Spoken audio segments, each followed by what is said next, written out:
Hey, what's going on, guys? This is Ramsey, Motivation by Ramsey. I want to talk to you guys really quickly about emotional versus depleted.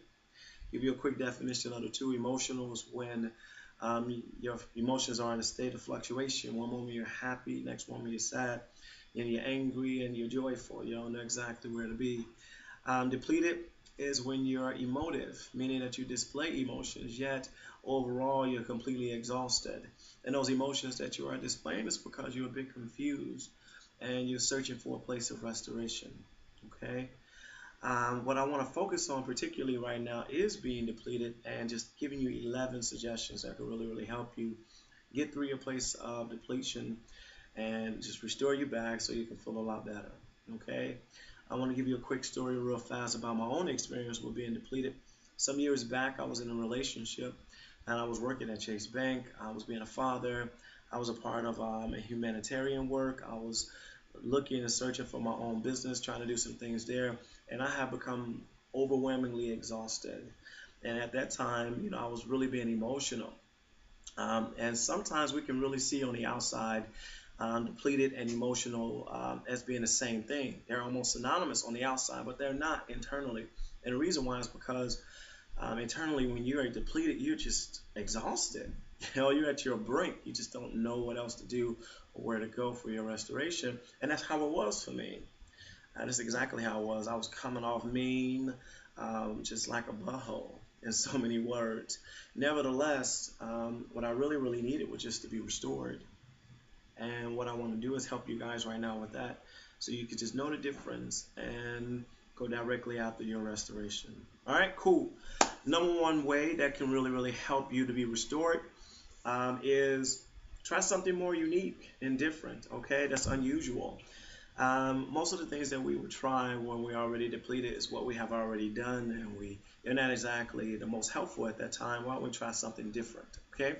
Number two, affirm yourself as much as possible. I said, and I said again, write it on the board, put it on any electronic device that you have, record it, say it to yourself, speak it to yourself day and night and day, to really help yourself focus in on that positive affirmation to build up your mind as well as your soul and spirit.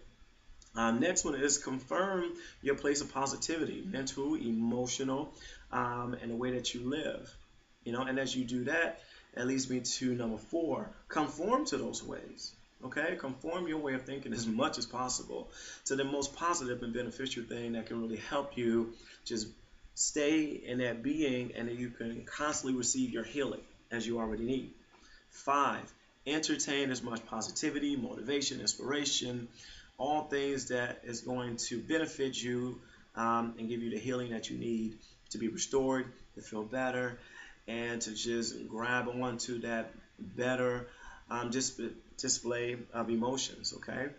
Number six, surround yourself with people, places, and things that are the most beneficial for you. Okay, when you're depleted, you don't need to take in any negativity.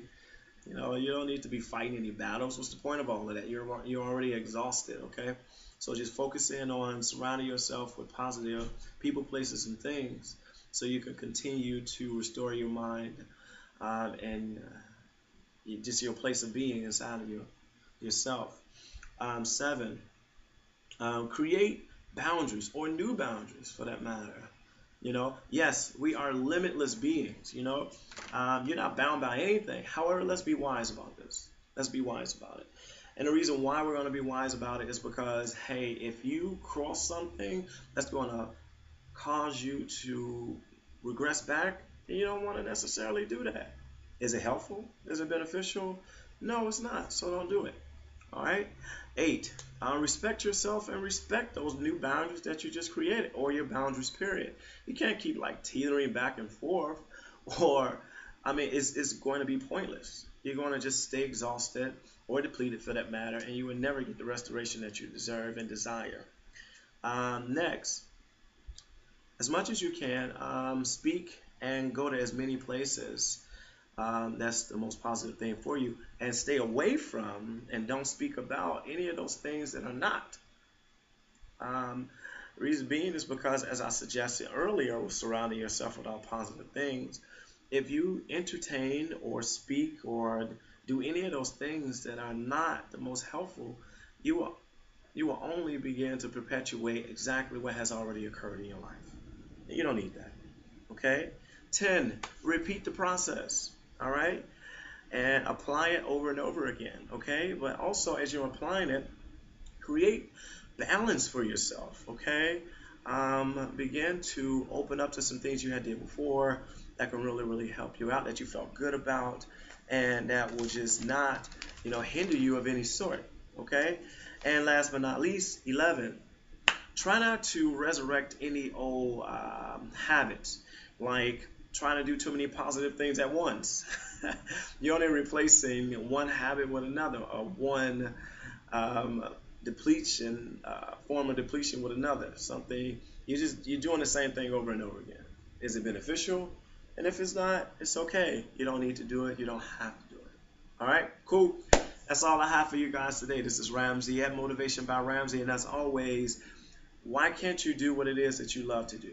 If you're great, then you're great, and there's no argument about that. All right, why not you? And let's shine together. Have a great one, guys. Bye.